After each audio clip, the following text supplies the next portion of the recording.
अस्सलाम वालेकुम my YouTube family, क्या हाल चाल है? ठीक ठाक है। हाँ जी, आज की अपडेट ये है जनाब, मेरा डॉक्टर उम्मे डीआई वाला चैनल भी हैक हो चुका है। मेरा जो व्लॉगिंग चैनल है वो भी हैक हो गया है और एक और चैनल मैंने फिर बनाया था व्लॉगिंग वाला, वो भी हैक हो चुका है। अब नए चैनल्स मैंने अपनी उसमें लगा दिए हैं। आप मेरा चैनल खोलेंगे तो नीचे आ रहे हैं। मैंने भी हिम्मत नहीं हारी, नया मैंने डॉक्टर उम्मे रियान वाला चैनल बनाया है, व्लॉगिंग वाला बनाया है और हर्ब्स वगैरह बनाया है। जो दिल चाहेगा उस पर वीडियोस डाल दूँगी, जैसा मूड होगा।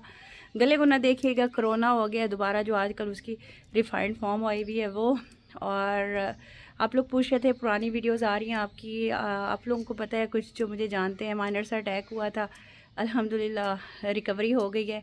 और हार्ट अटैक और बस उसके बाद कोरोना में फंस गई और गला ख़राब, तबीयत ख़राब। तो फिर मैंने कहा ज़रा थोड़ा सा माइंड चेंज करती हूँ। जो चैनल्स थे वो तो हैक हो चुके थे। 6 साल हो गए हैं आपके साथ, मुझे अब 7वां साल है। मेहनत करते करते कोई रिवार्ड नहीं मिला, कोई सब्सक्राइबर्स नहीं बढ़े, कोई वो नहीं हुआ। हालांकि मेरे ही टिप्स और ट्रिक्स और सारे हैक्स आप लोग आगे देखते हो, चैनल को सपोर्ट नहीं करते हो। लेकिन जो मेरे फॉलोअर्स हैं, देखने वाले हैं, वो अब भी सपोर्ट करेंगे। जाके उन चैनल्स को सब्सक्राइब करें और इंशाल्लाह जल्दी मैं उन पर वीडियोज़ डालूँगी और फिर देखिएगा कि कैसी ज़बरदस्त वीडियोज़ आई हैं। ठीक है जी, अपना ख्याल रखिएगा। इंशाल्लाह मिलते हैं नेक्स्ट वीडियो में। अल्लाह हाफिज़।